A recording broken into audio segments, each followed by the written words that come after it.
अफगानिस्तान में तालिबान लगातार ज़्यादा से ज़्यादा कब्जा करने के दावे कर रहा है और बहुत ज़्यादा हिंसा में बढ़ोतरी हो गई है।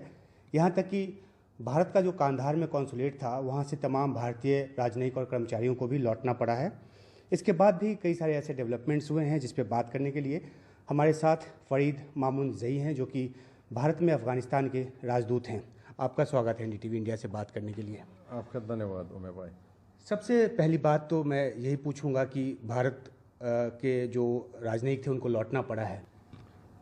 जो पॉलिटिकल डिप्लोमेटिक मिशन भारत की अफ़गानिस्तान में रही है काबुल में, पिछले चंद हफ्तों से कंदहार और हेरात की जो सिक्योरिटी सिचुएशन थी उधर, तो वो बिगड़ती जा रही थी।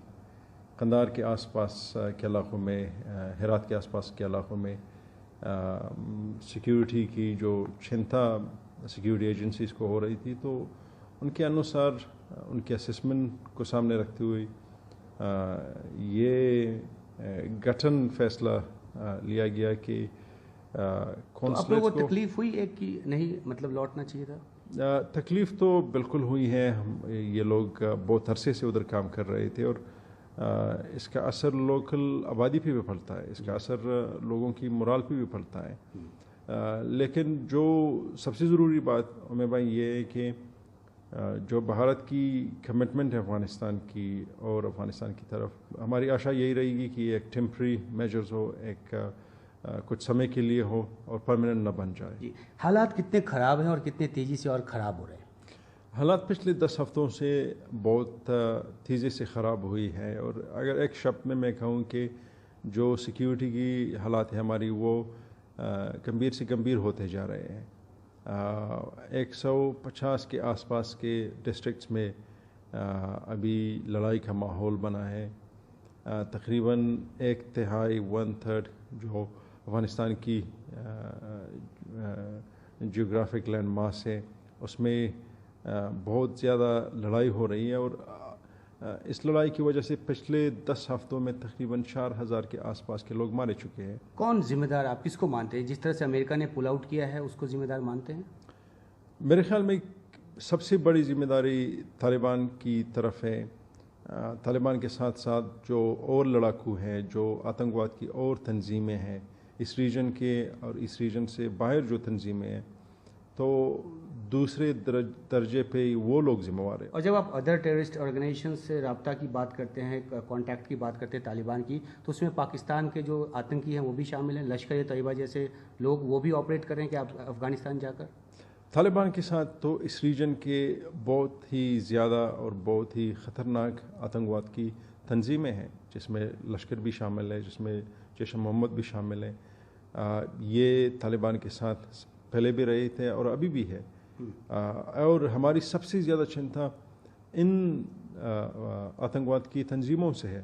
तालिबान तो अफ़गान है, आज नहीं तो कल, कल नहीं तो परसों इनसे हम एक डील, एक पीस प्रोसेस तक पहुंच जाएंगे।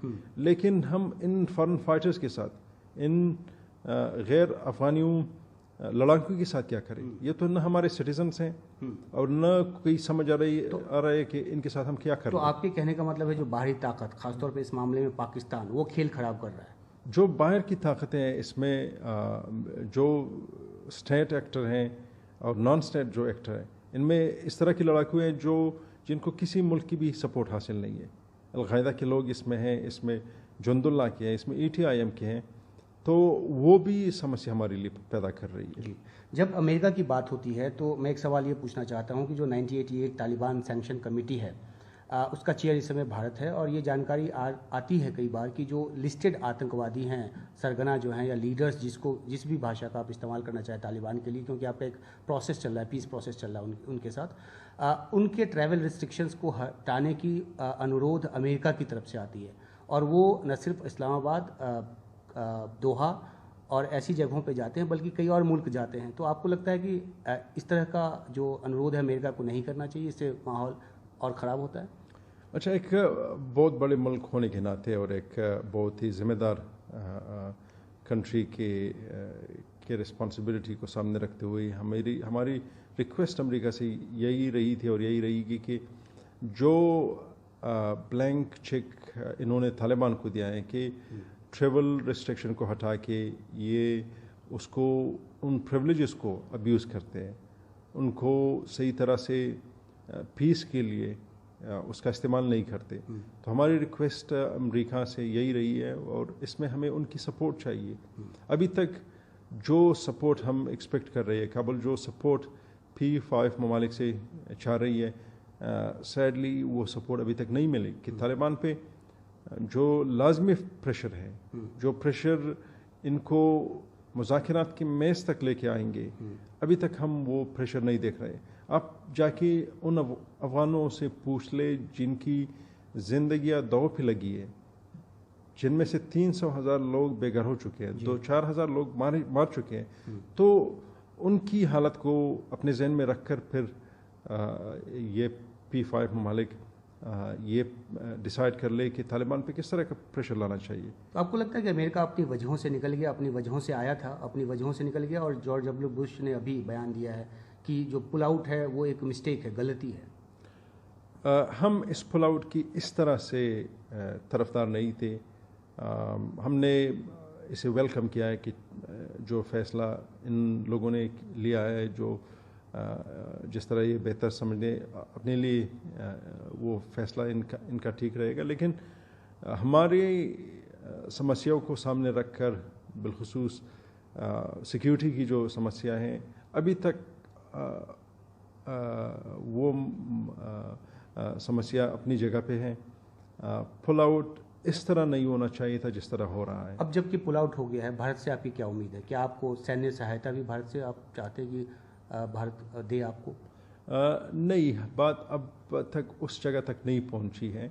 भारत से हमें दो चीज़ों की उम्मीद है कि भारत हम अपनी डिप्लोमेटिक और अपनी पॉलिटिकल जो सपोर्ट थी पहले से भी दे के आ रहा है, अभी उसकी उम्मीद ज़्यादा हो रही है कि भारत हमें UN से लेके इस रीजनल जितने भी इम्पोर्टेंट फोरम्स हैं, अभी ताजिकिस्तान में जो इवेंट हो रहा है SCU कॉन्टैक्ट ग्रुप का, तो हमारी अफगान लोगों की जो उम्मीद ही भारत से वाबस्ता है कि भारत एक बहुत बड़े और एक तारीख़ी और अजीम दोस्त होने के नाते वो ज़िम्मेदारी निभाए। दूसरी ये कि भारत की जो डेवलपमेंट और इकोनॉमिक असिस्टेंस अफगानिस्तान को पिछले 20 साल से चल रहा है, उसको कंटिन्यू कर ले। लेकिन उसमें एक सिक्योरिटी एस्पेक्ट है कि जब वहाँ पे भारतीय सुरक्षित नहीं रहेंगे तो प्रोजेक्ट कैसे चलते रहेंगे, मिशन कैसे चलते रहेंगे।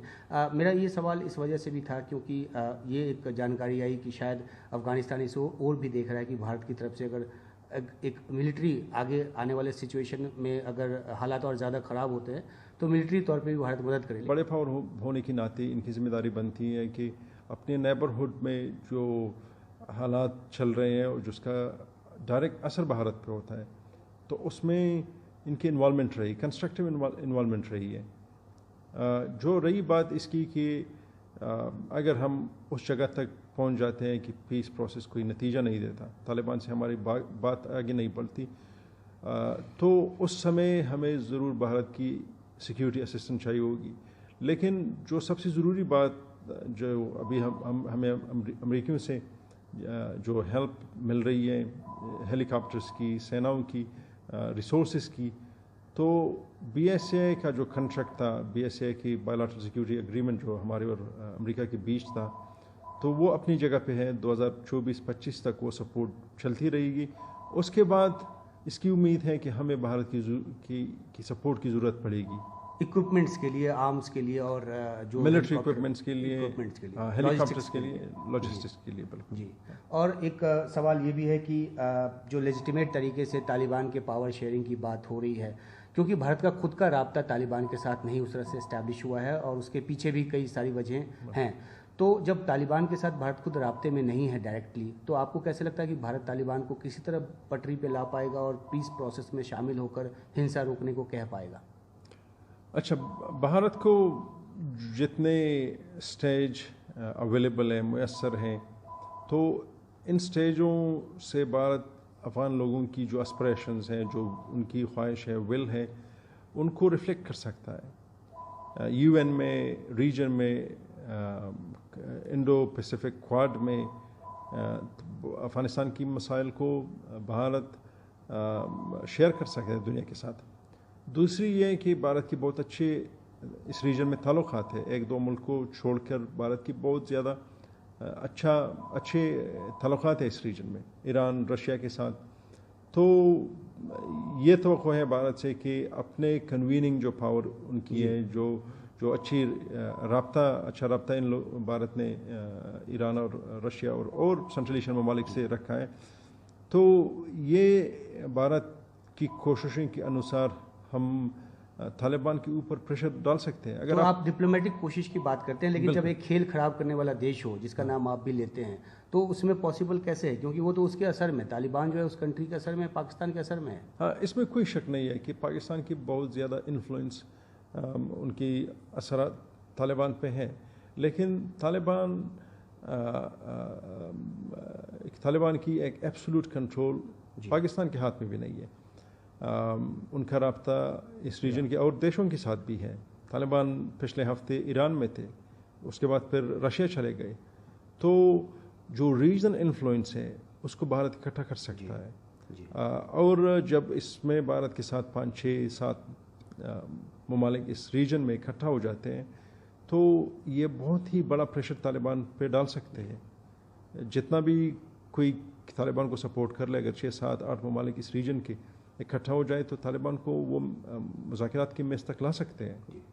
शुक्रिया। तो ये फ़रीद मामूनज़ई जो कि अफ़गानिस्तान के राजदूत हैं भारत में, इन्होंने ये कहा है कि जो एक डिप्लोमेटिक भारत की ताकत है उसका इस्तेमाल कर अफ़गानिस्तान में शांति प्रक्रिया को बहाल करने और आगे बढ़ाने में मदद कर सकता है। भारत कहता भी रहा है कि जो अफ़गान लेड हो और अफ़गान ओन्ड जो प्रोसेस हो, भारत उसकी वकालत करता रहा है। लेकिन जिस तरह के हालात अभी अफ़गानिस्तान में बनते नज़र आ रहे हैं, सबकी चिंता की वजह वो बनता जा रहा है, और इसलिए कई देशों ने भी वहाँ पे अपने मिशंस, अपने जो कॉन्सुलेट्स या जो अपने राजदूत जो अपने दूतावास हैं उससे पुल आउट करने की बात की है। तो आने वाला जो समय है अफ़गानिस्तान के लिए वो काफ़ी चुनौती भरा है, और देखना होगा कि रास्ता किस तरह से निकलता है।